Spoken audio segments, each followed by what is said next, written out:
Olá, seja muito bem-vindo ao nosso Tela Política, temporada sobre candidatos nas eleições de 2022. No nosso estúdio do Tela 2, a gente recebe Joca Maluri, candidato a deputado federal pelo Podemos. Muito obrigado pela participação aqui no programa. Obrigado a você, Marcelo. Obrigado pelo espaço aqui no Tela 2, falando sobre política, sobre as eleições de 2022, uma eleição tão importante para o futuro do nosso país e, com certeza, uma parte do processo democrático que consolida o nosso país no rumo a um país melhor, né? Muito obrigado pelo espaço. Você tem um toque que eu já vou começar falando sobre polarização. A gente está vivendo uma das eleições mais polarizadas em todos os sentidos, né? É um fla-flu meio constante, aquela coisa do fanatismo de esquerda e de direita.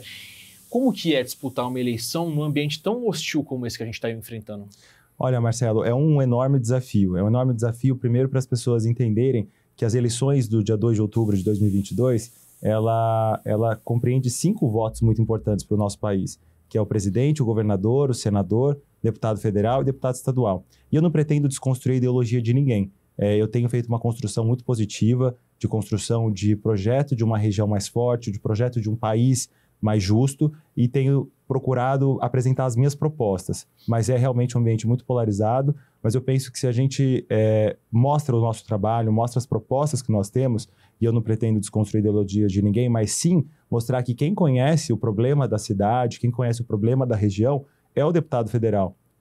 Pouco vai mudar o presidente da escolha da pessoa se nós não tivermos um deputado federal para ser a voz da sua vontade, da necessidade da nossa região em Brasília em 2023. Uma voz que está calada há 12 anos, né, uma vez que a região de Araçatuba, por exemplo, não tem uma voz em Brasília desde 2010, e isso é um enorme prejuízo financeiro, com recursos que deixam de vir para cá, mas também é um enorme prejuízo porque em todas as votações que têm importantes para o nosso país, reformas administrativa, política, tributária, previdenciária, nós não temos ninguém para falar qual é a vontade do nosso povo. Então isso é muito ruim. A gente tem visto muito nas últimas eleições, principalmente em 2018, os candidatos puxadores de voto que vieram para cá, estavam na mídia por conta de relações contrárias ao PT, por exemplo, ou pessoas que cresceram muito nas redes sociais, vieram para cá, colheram um monte de votos e nunca mais voltaram. Então, quer dizer, a gente teve campeões de votação, por exemplo, para a Lesp, de candidatos que viraram depois deputados que não sabem sequer onde fica Araçatuba. Como conseguir convencer a população, no seu corpo a corpo que você faz no dia a dia com os eleitores, de que as pessoas têm que ter essa noção de que uma pessoa daqui precisa conhecer a região e esse voto tem que ficar por aqui? Bom, uma mãe nunca vai dar o leite para a filha do vizinho e da vizinha antes de alimentar seu próprio filho. É a mesma coisa um deputado federal da nossa região. Os últimos deputados federais em 2018 eleitos mais votados em Araçatuba, 3 dos 5 não mandaram nem sequer R$1 de recursos para Araçatuba. Recursos que vão para a ponta, que vão para custeio de medicamento, que vão para compra de equipamentos na saúde, que vai para auxiliar e fortalecer a estrutura financeira do município para a contratação de médicos, pediatras, para poder fazer reformas da infraestrutura, asfáltica, enfim, coisas que fazem diferença na vida das pessoas, de fato. E nós ficamos sem esses recursos, sem essa voz, sem esse dreno de recursos para cá. A título de informação e comparação, por exemplo, em 2010, quando nós tínhamos um deputado federal de Araçatuba, ele sozinho mandou 20 vezes mais recursos para Araçatuba do que todos os outros 69 deputados federais mandaram ao longo dos 4 anos. Então essa é a diferença de ter um deputado federal daqui. É difícil, não é fácil, porque a nossa região é uma região larga, né, de grande área territorial, mas de baixa densidade eleitoral, ou seja, baixa densidade de eleitores, são muitas cidades pequenas e tal. Então, por isso que muitos candidatos vêm para cá, faz alguma composição aí com algum vereador ou com alguém, leva os votos daqui, mas depois quem sofre são as pessoas que mais precisam, né? Então, é um trabalho difícil, de formiguinha, de falar um a um da importância de termos deputados federal, estadual.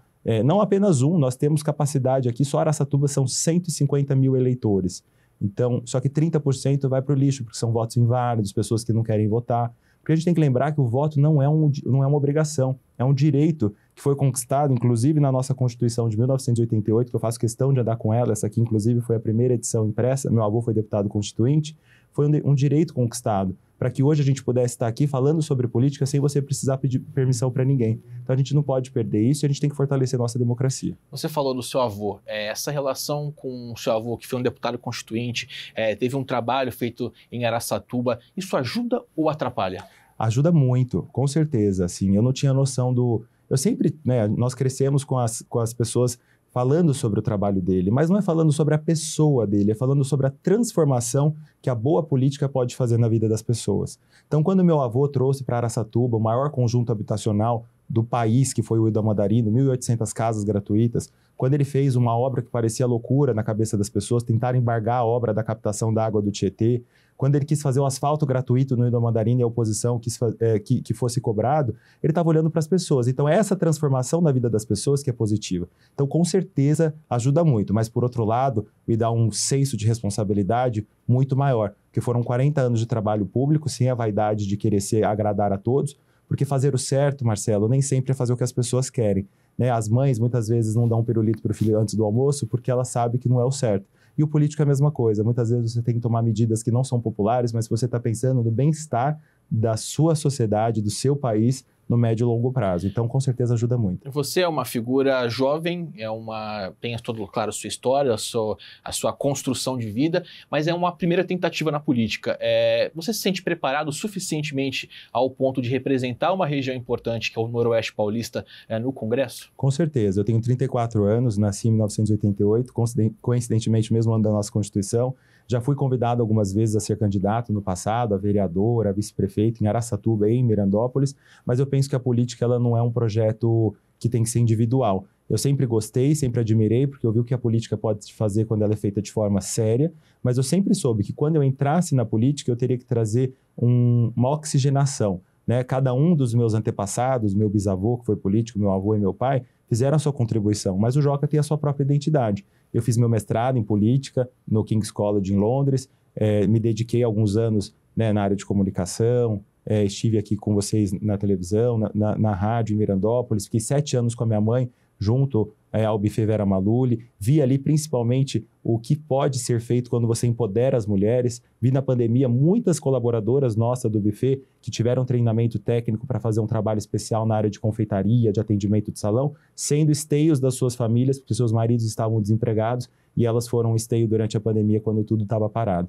Então tem muita coisa boa para ser feita e eu me sinto preparadíssimo, pronto para assumir essa missão. Agora é lógico que cada dia que passa eu busco ser melhor. Então, assim, muito provavelmente na minha próxima candidatura, se um dia eu for à reeleição, por exemplo, eu vou olhar para trás e falar, poxa, quanto eu aprendi. Eu não tenho vaidade de dizer quando eu erro, não tenho problema nenhum em pedir desculpas quando eu fiz uma decisão equívoca e penso que não é uma responsabilidade só minha, é de todo mundo que participar do projeto. Então, meu mandato não vai ser só meu, vai ser seu, de quem está nos assistindo e de toda a nossa região. A gente sabe que na política nenhum movimento é feito de forma pontual. Quer dizer, uma candidatura de hoje, ou ela é pensada para avaliar o número de desempenho de um candidato já de olho numa outra eleição. Qual a garantia que você passa para quem está acompanhando a gente agora, não importa a tela que esteja, de que Joca Maluli, se eleito, vai cumprir o mandato até o fim e não vai querer abandonar no meio do caminho para disputar uma prefeitura, por exemplo? Eu não vou disputar. Na verdade, a minha palavra, ela tem... Eu tenho um problema com flexibilizar a minha palavra. Tudo que eu falo, eu sou até muito rígido com relação a isso, porque o maior valor que nós temos é a palavra cumprida, né? Então, assim, eu me coloquei candidato, foi até uma decisão no final do ano passado, por entender, principalmente após a pandemia, a fraqueza que a nossa região tem no sistema público de saúde.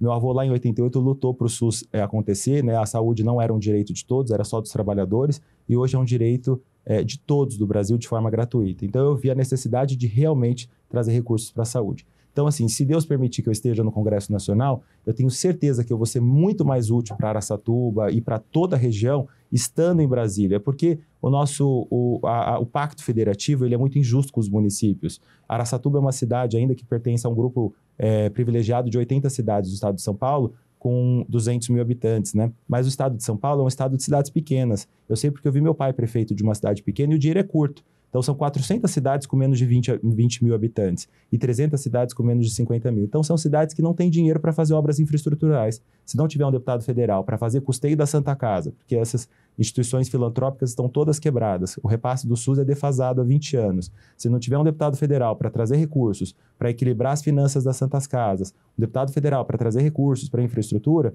essas cidades não conseguem fazer nada. Então, a gente precisa hoje, urgentemente, de um deputado federal e eu garanto que se as pessoas me derem esse voto de confiança, eu chegar em Brasília, o ano que vem, eu estarei lá durante os 4 anos, se assim Deus me der vida, com certeza. A gente tem falado, você tocou no ponto da saúde, eu quero entrar nesse assunto. A gente sabe que o SUS, ele se mostrou muito importante durante a pandemia. Por mais que as pessoas tenham criticado a sobrecarga dele, eu fico pensando como é que seria a saúde pública se não tivesse o SUS no momento como foi delicado esse que a gente viveu. Minha pergunta é, a gente tem observado muitos candidatos, muitas lideranças políticas, às vezes tentando fazer um desmonte do SUS, tentando de certa forma ou privatizá-lo, ou enfiar o S no meio na administração, uma forma de administração indireta, enfim, tudo que pode colocar em risco a saúde do SUS. Você é um defensor do SUS? O que é preciso ser feito para mudar e fortalecer ainda mais o Sistema Único de Saúde? Bom, eu com toda certeza sou defensor do SUS, porque eu aprendi, meu avô contou muito para mim a luta que foi para ele como deputado constituinte, médico, a instituição do SUS. Ele inclusive foi para a Inglaterra, onde o NHS foi o modelo inspirador, né, do SUS, e eu vivenciei isso durante o meu tempo morando em Londres, e o SUS é maravilhoso. Agora, é claro que ele precisa ser fortalecido, é claro que o repasse do SUS está defasado e precisa ser atualizado. Isso não é uma tarefa fácil, precisa de deputados federais comprometidos com essa política pública de fortalecer o SUS. E, principalmente, eu sou completamente a favor a todos os mecanismos de fiscalização do dinheiro público. Então, é importante que a gente fortaleça o SUS e que a gente crie cada vez mais mecanismos para identificar desvios e má gestão do dinheiro público. Então, acho que o SUS é jovem, também tem 34 anos. Do dia para a noite colocou no colo do Estado toda a responsabilidade. E o SUS faz um trabalho maravilhoso. O SUS é um orgulho nacional. E eu não poderia, nem pensar diferente, sendo neto de alguém que ajudou a criar o SUS e ter nascido junto com o ano em que o SUS foi criado. Eu, com certeza, tenho o maior orgulho de dizer que o Brasil tem um sistema público de saúde invejável no mundo todo. E vai ter, com certeza, com o meu trabalho, todo o meu apoio, principalmente na atualização da tabela do SUS e no destino, porque a atualização da tabela do SUS vai resolver no médio e longo prazo, não é rápido. Então, para o ano que vem, imediatamente, a gente precisa destinar recursos para a Santa Casa de Araçatuba, Guararapes, Valparaíso, Mirandópolis, para todas as Santas Casas da região, para poder sanar o sangramento, né? Falando em saúde, a gente tem visto, infelizmente, os números de vacinação do Brasil despencarem. A gente sempre foi referência no mundo quando o assunto é vacinação, uma vacinação universal que conseguia atender, mesmo com as dificuldades territoriais, os desafios territoriais do Brasil, conseguia levar a vacinação para a população de maneira geral. A que se atribui essa redução tão drástica que a gente está vendo e qual que é o mecanismo, enquanto política pública, de reverter esse cenário? Com certeza a educação, não só a vacinação caiu muito, mas como também a transmissão de doenças sexualmente transmissíveis. Isso se deve à falta de políticas públicas na saúde para conscientização das pessoas, tanto na questão da vacinação quanto para medidas protetivas, né? Antigamente a gente via aí projetos do governo para distribuição de preservativos, testes rápidos. Então é muito importante, todos esses problemas seriam sanados com a informação e com a educação da nossa população, né? Porque uma população que tem acesso à saúde, que tem acesso a testes rápidos, que tem acesso à importância, né, da ciência ser colocada de forma efetiva no braço das pessoas, ela faz com que a nossa saúde pública, de forma geral, seja melhorada e de forma considerável. Então, eu como irmão de médico, como primo de médico, neto de médico, alguém que sou, assim, totalmente a favor da ciência, penso que eu atribuiria essa baixa, né, cobertura vacinal à mesma razão que eu atribuo a como está se proliferando as doenças sexualmente transmissíveis no Brasil. E na nossa região, inclusive, não é só HIV, é sífilis, são outras doenças. Então, a gente precisa de, primeiramente, educação e informação correta até as pessoas. Vamos falar um pouco sobre economia, sobre o agronegócio. A gente sabe que a bancada ruralista no Congresso, ela defende o interesse dos grandes pecuaristas ou dos grandes barões do agronegócio. A gente sabe que a agricultura familiar que existe na região, muitas das vezes fica esquecida, fica desprotegida.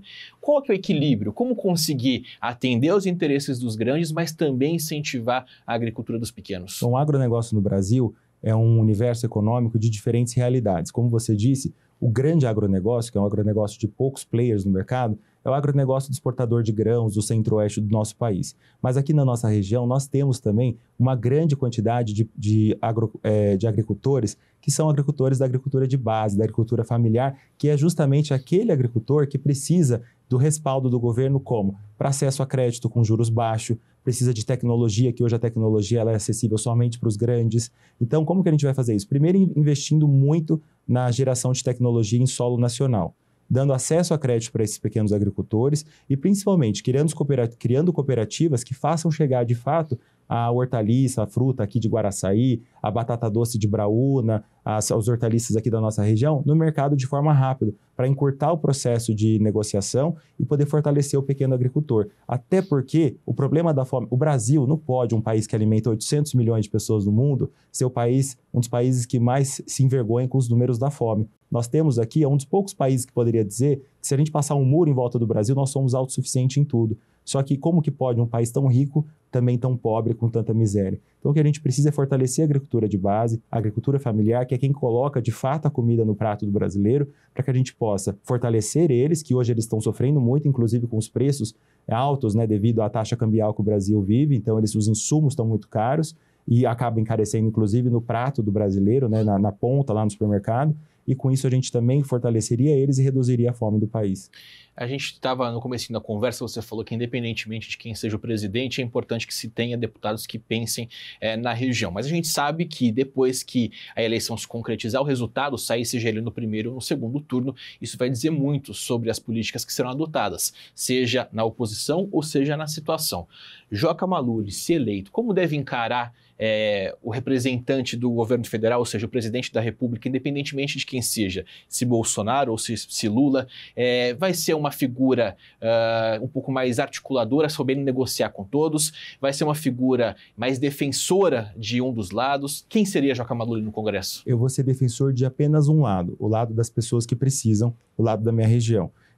Eu pretendo, com certeza, não negociar valores, não negociar aquilo que me levou até lá, que são as pessoas que acreditam no projeto. Mas, independente de quem seja o presidente, se a proposta e a votação colocada em Congresso for beneficiar as pessoas que precisam, as pessoas que eu represento, vai ter meu voto a favor. Se não for beneficiar, vai ter meu voto contra. É simples assim e é assim que eu vou trabalhar. E foi assim que eu aprendi. Meu avô foi deputado federal, foi o primeiro secretário de Estado do Trabalho, no momento que a ditadura estava em declínio e eles precisavam de alguém que tivesse esse perfil conciliador entre os trabalhadores que estavam fazendo muitas greves no ABC, na zona portuária de Santos, e os empresários que precisavam fazer a geração de renda. E ele foi esse perfil mediador. Eu aprendi com ele a ser assim e eu aprendi também com a vida que a gente tem que ser assim.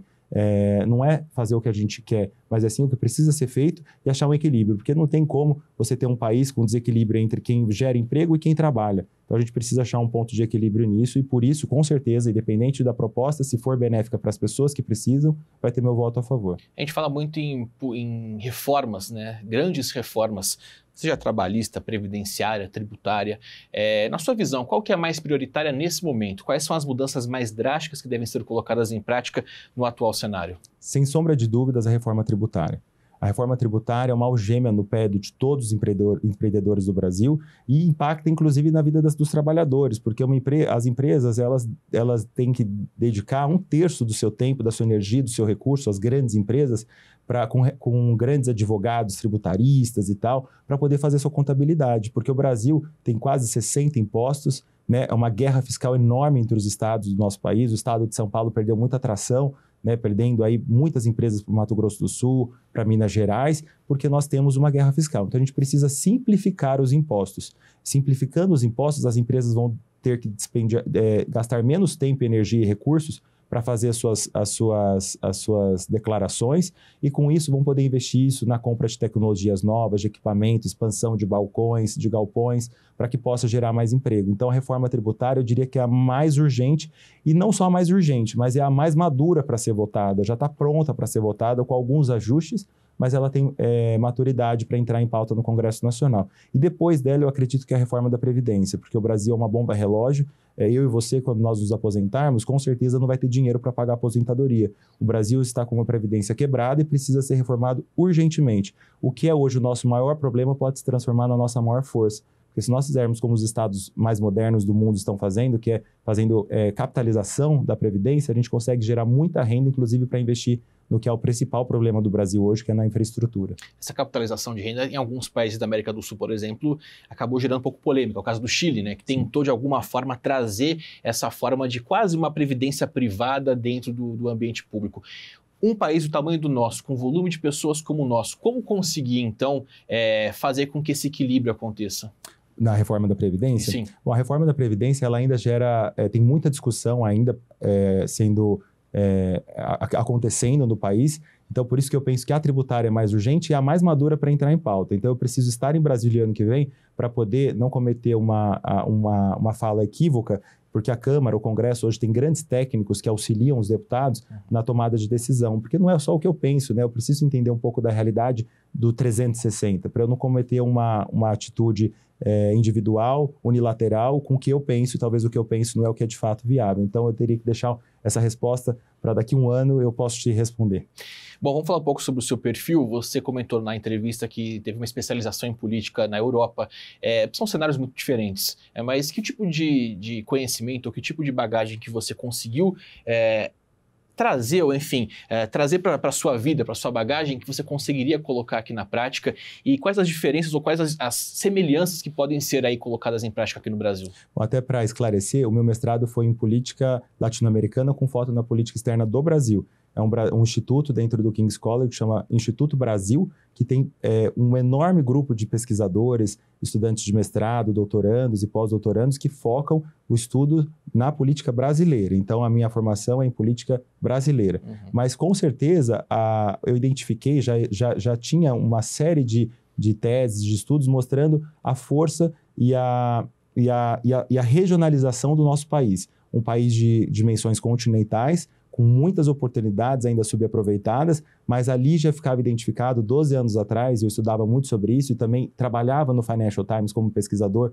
numa publicação que chama Brasil Confidential, que era para investidores na Europa e nos Estados Unidos que investem no Brasil, da força que o interior viria a desenvolver. E a gente tem visto isso recentemente. São José do Rio Preto crescendo muito, Prudente, Araçatuba também crescendo, ainda com muito potencial subdesenvolvido, ainda por baixo, né, ainda não explorado, mas essa potência que viria dos novos pilares econômicos no interior do país. Hoje, o país já entendeu que não são só os grandes centros, né? O interior do estado de São Paulo, principalmente, Mato Grosso do Sul e Mato Grosso, são alavancas, né, para o desenvolvimento e precisam ter a infraestrutura necessária, né? Antigamente a gente tinha aí a Marechal Rondon, a Castelo, que é uma infraestrutura importante, mas que era só para drenar a produção para o Porto de Santos. E a gente tem as radiais, né, as duplicações importantes que precisam acontecer na nossa região para poder escoar a produção de forma mais rápida, mais barata, porque o custo do Brasil é muito alto, né, para o produtor ali do Mato Grosso do Sul. Então a gente precisa realmente...